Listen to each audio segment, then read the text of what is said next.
Hey everyone, it is Eric Machnaz, Director of Operations at Red Clover. I'm Jen Lestrange, CEO of Red Clover. We are a strategic HR and change management consulting firm located in Parsippany, New Jersey, but with clients across the country who use us for our outsourced HR services. If you caught our quick sip, Jen and I did a quick lightning round of predictions for HR and what we need to prepare for in 2026. So for our coffee chat, we're just going to do a bit of a deeper dive into what we talked about and hopefully share some professional insight over 10 years with the firm, obviously, and then my 7 years working at the firm. So yeah. And we'll see if we're right? Yeah. I guess we'll have to check in at the end of Q1 and see how close we got. You are permitted to show this to us at the end of Q1 or at the end of the year next year and tell us if we were right or wrong. I think the first prediction that I made is that a lot of companies are still going to try to fight to get employees to return to the office, or a lot of companies are going to go to market for in-person jobs. And as much as I think that job seekers, with the way the job market is, are desperate, I still think a lot of them are not willing to sacrifice their preference for remote or hybrid.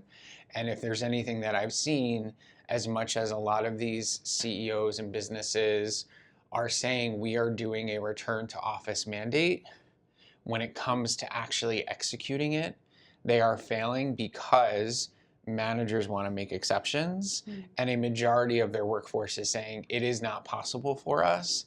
And I think then the leaders in that organization struggle with the idea of we are potentially alienating or eliminating a significant portion of our workforce if we do this. And some of them, they're most talented people, right? Yep. So I think a lot of it is big talk, but I think when the rubber hits the road, it's really not happening. But I still think that there are going to be managers, CEOs, business owners who still believe that the only way that you can gauge someone's success is if you're visibly seeing them do the work.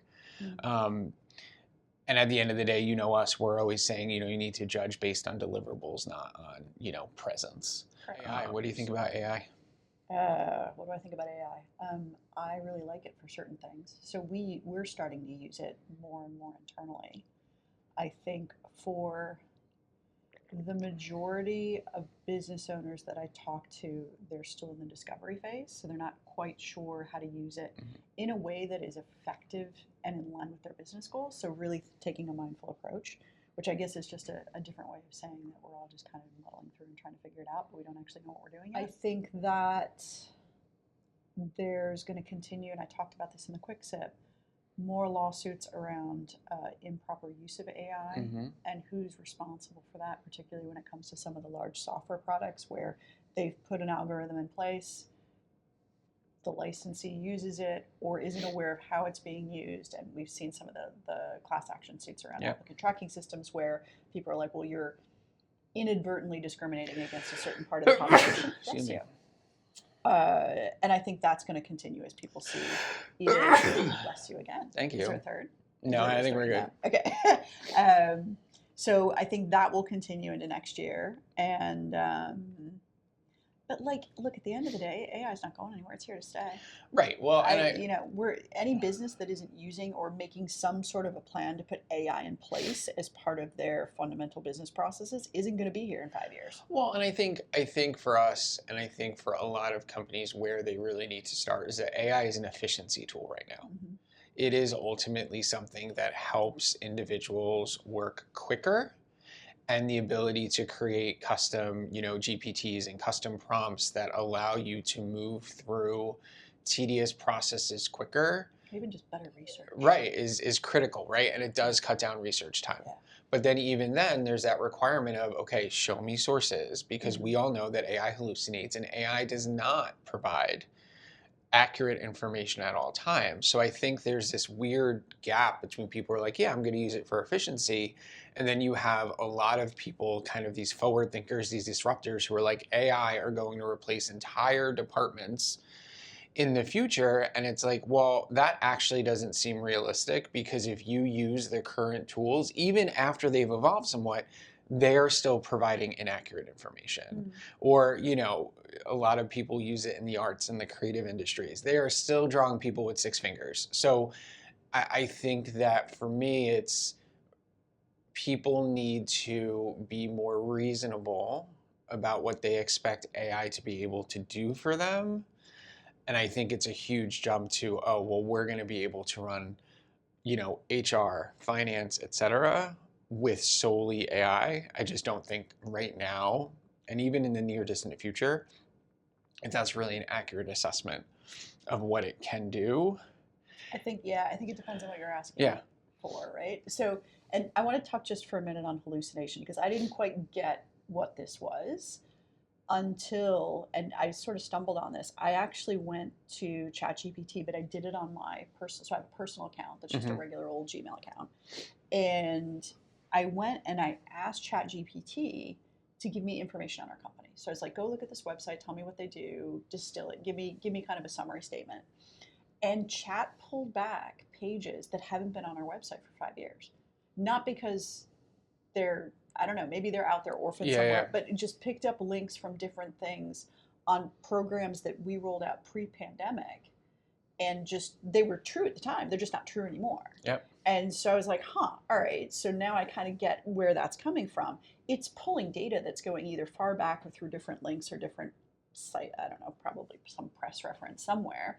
So as you're going through and doing the research, keep in mind, it's not that it wasn't true at some point, maybe in the past, or true on a particular source of information. It just may not be the truth for right now. And where I would also like to point out that Jen refers to ChatGPT as chat by like a formal noun, as if they are best friends. So let's just be clear. We do have conversations. The machines are taking over, but I think people just need to be really mindful about how they're using it. And again, there are lawsuits. Specifically in recruiting and in the HR industry, you have to be really mindful. And now there are a number of laws being passed, in New Jersey and other states that you have to fully disclose how you are using AI in your process. And if you do that, you're potentially opening yourself up to further lawsuits because a prospect or an employee can say that, listen, this model ultimately discriminates against me or provided information that was not accurate or summarized data in a way that misrepresented me. So Jen, you talked a lot about, and I think we can kind of see it from HR, things are getting more expensive for small businesses, but the money's not there to increase salaries. So I think economically, what I'm seeing is, we're seeing this like software prices, vendor prices, just across the board as we're going through budgets. And when we do budget work with clients, it's really sticking to the people-related stuff, but it still touches on some of these ancillary line items. All the prices are going up.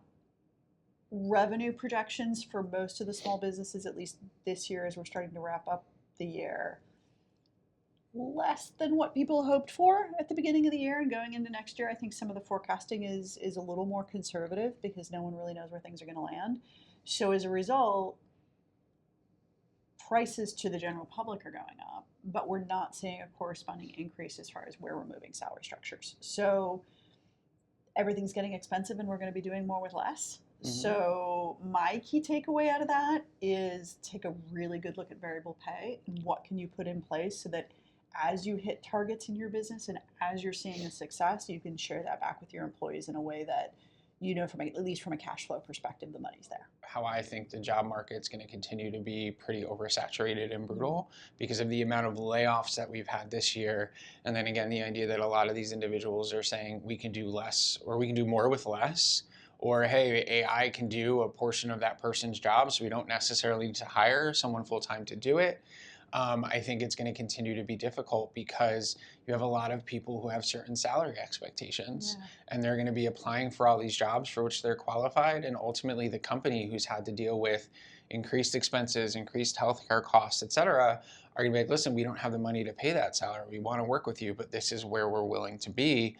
And they're not going to budge because they're being really focused on the bottom line and they're really looking at their budget statement and their workforce plan and what they can afford through the year. So I think it's going to continue to be challenging for people to find roles that, one, excite them and that they want to do and that ultimately meet their salary expectations. Yeah. And at the end of the day, the talent market is relatively elastic. So if there's a lot of people who are on the market looking for jobs, chances are the employers are less likely to move on a salary target because they know they've got Yep. X number of candidates that they're selecting from. So it's an interesting market, and I agree with you. It's not getting any easier next year. One thing that'll stay true for 2026 is that Red Clover is still the premier HR consulting firm for small businesses. 100%, yeah. We are definitely the one-stop shop for HR guidance. You know, a lot of the times it's funny, some of the people through my networking groups are like, listen, I think this company needs, you know, some HR support. They're probably a little too small for you. I'm like, you know what? Let's get on a call. Because if anything, they get free HR advice for an hour. That's true. And then when they're finally big enough to work with us and they realize how great we are, they'll give us a call back. Yeah. If you like what we're putting together, like, comment, subscribe. Even if this means in a year you can show this to us and tell us how wrong or right we were. You know, some of these things I'd be happy to be wrong. I know. Like, I would really like everyone to get the job that they want at the salary that they want. Yeah. But yeah, like, comment, subscribe, reach out if you have any questions, and we look forward to seeing you in the new year. Thanks.